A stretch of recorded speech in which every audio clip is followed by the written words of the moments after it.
ദൈവത്തിന്റെ അതിപരിശുദ്ധമായ നാമം വാഴ്ത്തപ്പെടട്ടെ. ഇന്നത്തെ നമ്മളുടെ അല്പനേരത്തെ ചിന്തയ്ക്കായി സദൃശവാക്യങ്ങൾ 15-ാം അധ്യായം 4-ാം വാക്യം. സദൃശവാക്യങ്ങൾ 15-ാം അധ്യായം 4-ാം വാക്യം. നാവിന്റെ ശാന്തത ജീവവൃക്ഷം, അതിന്റെ വക്രതയോ മനോവ്യസനം. ഇന്നത്തെ നമ്മളുടെ അല്പനേരത്തെ ചിന്ത എന്ന് പറയുന്നത് നാവിന്റെ ശാന്തതയ്ക്കുള്ള പ്രതിഫലം. ദൈവം നമുക്ക് എല്ലാ കാര്യത്തിലും പ്രതിഫലം തരും. ഇവിടെ നമ്മളുടെ നാവ് എന്ന് പറയുന്നത് ഒരു പ്രാധാന്യമുള്ള ഒരു അവയവമാണ്. ഈ നാവ് നമ്മൾക്ക് ശാന്തതയുള്ളതാണെങ്കിൽ അതിന് ദൈവം ഒരു പ്രതിഫലം സ്വർഗത്തിൽ ഒരുക്കിയിട്ടുണ്ട്, ജീവവൃക്ഷം. ശലോമോന്റെ സദൃശ്യവാക്യങ്ങൾ നമ്മൾ വായിക്കുമ്പോൾ കാണുന്ന കാര്യമാണ് ഇവിടെയുള്ളത്. അപ്പോൾ നാവിന്റെ വക്രത എന്ന് പറയുന്നത് മനോവ്യസനത്തിന് കാരണമാകും. നമ്മളുടെ ജീവിതത്തിനകത്ത് ഇന്ദ്രിയങ്ങൾ എന്ന് പറയുന്ന കാര്യങ്ങളുണ്ട്. നമുക്കറിയാം, ഇന്ദ്രിയങ്ങൾ എന്ന് പറയുന്നതിൻ്റെ ഒന്നാണ് നാവെന്ന് പറയുന്നത്. ഈ ഇന്ദ്രിയങ്ങളുടെ ജയം എന്ന് പറയുന്നത് അത്യന്താപേക്ഷികമായ ഘടകമാണ്. കണ്ണ്, ചെവി തുടങ്ങിയവ ഇതെല്ലാം ഇന്ദ്രിയങ്ങളിൽ പെടുന്നതാണ്. അതുപോലെ തന്നെ നാവ് എന്ന് പറയുന്നത് വളരെ പ്രാധാന്യമുള്ളതാണ്. ഇന്ന് നമ്മളുടെ ജീവിതത്തിൽ, ആത്മീക ജീവിതം മുന്നോട്ട് പോകുമ്പോൾ നാവിന്റെ ശാന്തത. നമുക്കറിയാം, ദുഷ്ടന്മാരുടെ ആലോചന പ്രകാരം നടക്കരുത്, പാപികളുടെ വഴിയിൽ നിൽക്കരുത്, പരിഹാസികളുടെ ഇരിപ്പിടത്തിൽ ഇരിക്കരുത്. അപ്പോൾ നമ്മളുടെ ഇരിപ്പിടം എന്ന് പറയുന്നത് പരിഹാസികളുടെ കൂടെയാണെങ്കിൽ അവിടുന്ന് നമ്മൾ മാറിപ്പോകുമ്പോൾ നമ്മളുടെ നാവിന് ശാന്തത വരും. അപ്പോൾ നമ്മൾ മറ്റുള്ളവരുമായിരിക്കുമ്പോൾ നമ്മളുടെ ആത്മീക ജീവിതത്തിൽ നാവിനകത്ത് ഒരു ശാന്തത വേണം. നമ്മൾ എന്ത് പുറപ്പെടുവിക്കണം എന്നത് നമ്മൾ വളരെ ചിന്തിക്കേണ്ടുന്ന ഒരു കാര്യമാണ്. ഒരു നാവ് എന്ന് പറയുന്നത് വളരെ പ്രധാനമായ കാര്യമാണ്. ഒരു മനുഷ്യന്റെ നാവ് കൊണ്ട് ഒരു വ്യക്തിയെ സന്തോഷിപ്പിക്കുവാനും അതുപോലെ തന്നെ ദുഃഖിപ്പിക്കുവാനും കഴിയും. യേശു നിന്റെ അകത്ത് വസിക്കുന്നുവെങ്കിൽ നിന്റെ അകത്തു നിന്ന് പരിശുദ്ധാത്മാവിന്റെ ജ്ഞാനത്തിലുള്ള കാര്യങ്ങൾ പുറപ്പെടുവിക്കും, അതേ നാവിലൂടെ തന്നെ. അതുകൊണ്ട് നമ്മളുടെ നാവ് എന്ന് പറയുന്നത് വളരെ പ്രധാനമുള്ള കാര്യമാണ്. നാവിന്റെ ശാന്തത ജീവവൃക്ഷമാകുന്നു. സ്വർഗത്തിലെ ഒരു പ്രതിഫലമാണ് ജീവവൃക്ഷം എന്ന് നമുക്കറിയാം. അതുകൊണ്ട് നമുക്ക് മനസ്സിലാക്കുവാൻ സാധിക്കുന്നത് നാവിന്റെ ശാന്തത എന്ന് പറയുന്നത് പരിശുദ്ധാത്മാവിന്റെ ഫലമാണ്. പരിശുദ്ധാത്മാവിന്റെ ഫലമാണ് സൗമ്യത എന്ന് പറയുന്നത്. നമ്മളുടെ ജീവിതം സൗമ്യതയുണ്ടെങ്കിൽ നമ്മുടെ നാവ് പല സ്ഥലങ്ങളിലും അടക്കി വെക്കും. അപ്പോൾ ഇവിടെയെല്ലാം നമ്മൾ കാണുന്നത് നാവിന്റെ ഒരു ശാന്തതയെക്കുറിച്ചാണ്. ഒരു നാവിനെ ഒരു കാട് കത്തിക്കുന്ന ഒരു ചെറിയ തീയോടാണ് യാക്കോബിന്റെ ലേഖനത്തിൽ നമ്മൾ വായിക്കുമ്പോൾ മനസ്സിലാക്കുവാൻ സാധിക്കുന്നത്. ഒരു ചെറിയ തീപ്പൊരി ഒരു കാട്ടിൽ വീണ് കഴിഞ്ഞാൽ ആ കാട് മുഴുവനും കത്തി ചാമ്പലാക്കുവാൻ കഴിയും. ആ ചെറിയ തീപ്പൊരിയിൽ നിന്നും ഒരു വലിയ തീയായി അങ്ങനെ ആ കാട് മുഴുവനും കത്തി നശിക്കുന്ന ആ ഒരു അനുഭവത്തിലേക്ക് വരാം.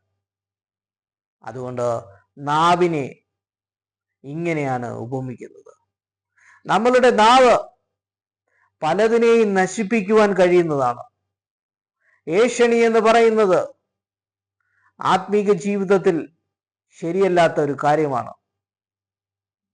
മറ്റുള്ളവരെ കുറിച്ചുള്ള കുറ്റങ്ങൾ പറഞ്ഞു വരുത്തുക, ഇവയെല്ലാം ഏഷണിയുടെ കാര്യങ്ങളാണ്. അപ്പൊ നാവ് എന്ന് പറയുന്നത് കുറ്റം വിധിക്കാനുള്ളതല്ല. കർത്താവ് പറയും, നിങ്ങൾ ആരെയും വിധിക്കരുത്, നിങ്ങൾ വിധിക്കുന്ന വിധിയാൽ നിങ്ങളും വിധിക്കപ്പെടും. നിങ്ങൾ നിങ്ങളുടെ നാവ് കൊണ്ട് മറ്റുള്ളവരെ വിധിക്കരുത്. അങ്ങനെ വിധിക്കുന്നുവെങ്കിൽ നിങ്ങൾ വിധിക്കപ്പെടും. അപ്പോൾ മനുഷ്യന്റെ നാവ് കൊണ്ട് മറ്റുള്ളവരെ കുറ്റം വിധിക്കാം, പക്ഷെ അത് ചെയ്യരുതെന്നാണ് നമ്മുടെ കർത്താവായ യേശുക്രിസ്തു പറയുന്നത്. നാവിന്റെ പ്രാധാന്യത്തെ കുറിച്ചാണ് പറയുന്നത്. നിങ്ങൾ കുറ്റം വിധിക്കരുത്. ഏഷണി എന്ന് പറയുന്നത് ജഡികമായ ഒരു കാര്യമാണ്. അത് മറ്റുള്ളവരെ കുറിച്ചുള്ള കുറ്റപ്പെടുത്തലാണെങ്കിൽ അത് ആ മനുഷ്യന്റെ ജീവിതം നശിപ്പിക്കുവാൻ കാരണമാകും. അതുകൊണ്ട് നാവിനെ ഒരു ചെറിയ തീപ്പൊരിയോടാണ് ഉപമിക്കുന്നത് യാക്കോബിന്റെ ലേഖനത്തിൽ. ഒരു ചെറിയ തീപ്പൊരി മതി ആ കാട് മുഴുവനും കത്തി നശിപ്പിക്കുക. അത് നമ്മളുടെ ജീവിതത്തിൽ മറ്റുള്ളവരെ കുറിച്ചുള്ള ചില കുറ്റങ്ങൾ പറയുന്നുവെങ്കിൽ അത് മറ്റുള്ളവരിലേക്ക് പടർന്ന് അത് വലിയ ഒരു കാര്യമായി മാറും. അങ്ങനെ മറ്റുള്ളവരുടെ ജീവിതം നശിപ്പിക്കുന്ന ഒരു അനുഭവത്തിലേക്ക് കടന്നു വരും. അപ്പോൾ അതുകൊണ്ടാണ് നാവിനെ ഒരു ചെറിയ തീപ്പൊരിയോട് ഉപമിക്കുന്നത്. അതുകൊണ്ട് നമുക്ക് നമ്മളുടെ നാവ് എന്ന് പറയുന്നത് മനുഷ്യനറിയാം എപ്പോഴും ശാന്തമായി വെക്കാൻ കഴിയുകയില്ല. മനുഷ്യൻ എന്ന് പറയുന്നത് ബലഹീനനാണ്. എന്നാൽ പരിശുദ്ധാത്മാവിന്റെ ആ ഫലത്തിലൂടെ നമുക്കൊരു ശാന്തത ഉണ്ടാകണം. നമ്മളുടെ നാവ് യഥാർത്ഥത്തിൽ എന്തിനാണ്? ദൈവത്തെ സ്തുതിക്കുവാനാണ്. ദൈവത്തിന്റെ വചനങ്ങൾ മറ്റുള്ളവർക്ക് പകർന്നു കൊടുക്കുവാനും അതുപോലെ തന്നെ സ്നേഹത്തിന്റെ കാര്യങ്ങൾ സംസാരിക്കുവാനും ഇതുപോലെയുള്ള കാര്യങ്ങൾക്ക് വേണ്ടിയാണ് നമ്മുടെ നാവ് എന്ന് പറയുന്നത്. സ്തുതി എന്ന് പറയുന്നത് എല്ലായ്പ്പോഴും എൻ്റെ നാവിന്മേലിരിക്കും. ഞാനോ യഹോവയെ എല്ലാ കാലത്തും വാഴ്ത്തും, അവന്റെ സ്തുതി എല്ലായ്പ്പോഴും എൻ്റെ നാവിന്മേലിരിക്കും എന്ന് നമുക്ക് സങ്കീർത്തനങ്ങളിലും ഒക്കെ കാണാൻ സാധിക്കുന്നു. അപ്പോൾ നമ്മളുടെ നാവ് എന്ന് പറയുന്നത് എന്തിനാണ്? ദൈവത്തെ സ്തുതിക്കുവാനുള്ളതാണ്. ദൈവത്തെ സ്തുതിക്കുമ്പോൾ നമ്മളുടെ ജീവിതത്തിനകത്തെ ബന്ധനങ്ങളും അന്ധകാരത്തിന്റെ ശക്തികളും അഴിഞ്ഞു പോകും. നാവ് എന്ന് പറയുന്നത് ദൈവത്തെ സ്തുതിക്കുവാനുള്ളതാണ്. യഹോവയെ സ്തുതിപ്പീൻ. വചനത്തിൽ പറ, യഹോവയുടെ ദാസന്മാരെ യഹോവയെ സ്തുതിപ്പീൻ. ജീവനുള്ളതൊക്കെയും യഹോവയെ സ്തുതിക്കട്ടെ. ഹല്ലേലൂയ എന്ന് പറയുന്നത് ഒരു കൂട്ടം ജനങ്ങൾ ദൈവത്തെ വാഴ്ത്തുവാൻ ഉപയോഗിക്കുന്ന ഒരു പദമാണ്. നമ്മളുടെ നാവ് എന്ന് പറയുന്നത് യഥാർത്ഥത്തിൽ ഒരു കാട് കത്തിക്കുന്ന തീപ്പൊരിക്ക് സമമായി മാറരുത്, മറിച്ച് ദൈവത്തെ ആരാധിക്കുവാനുള്ളതാണ്. നാവ് കൊണ്ട് ദൈവത്തെ വാഴ്ത്തി ആരാധിക്കേണ്ടതായിട്ടുണ്ട്. നാവ് എന്തിന് എന്ന് ചോദിച്ചാൽ ദൈവത്തെ ആരാധിക്കുവാൻ കൂടിയാണ്.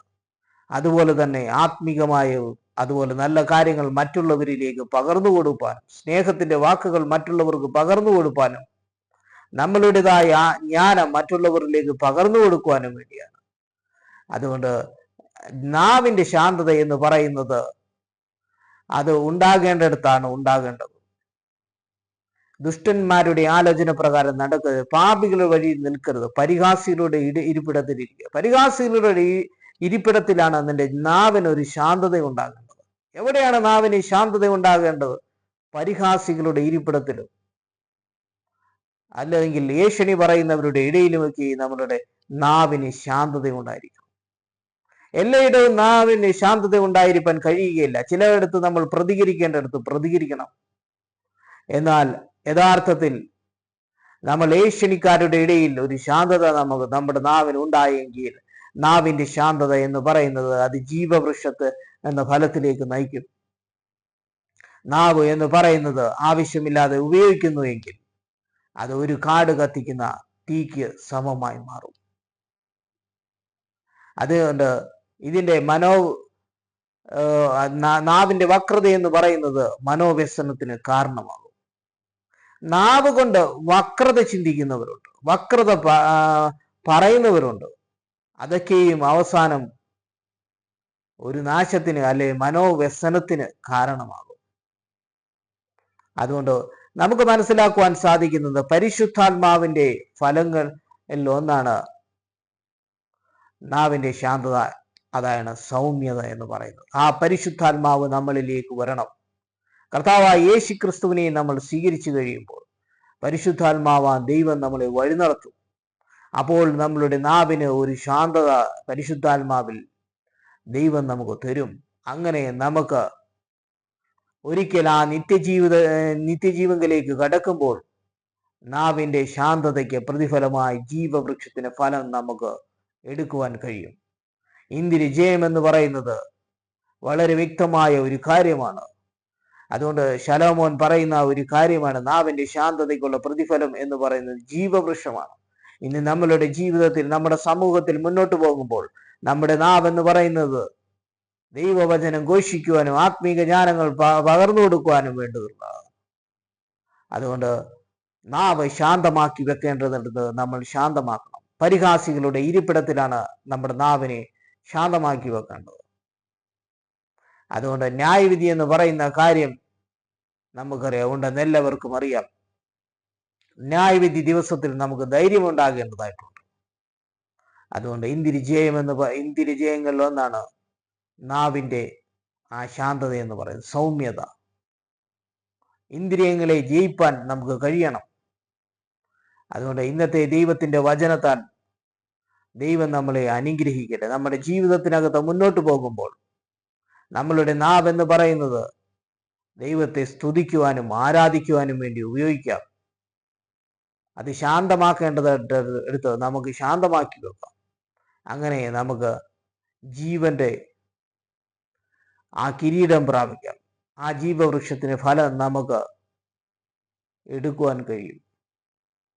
അതുകൊണ്ട് ഈ വചനങ്ങളാൽ ദൈവം നമ്മളെ അനുഗ്രഹിക്കട്ടെ.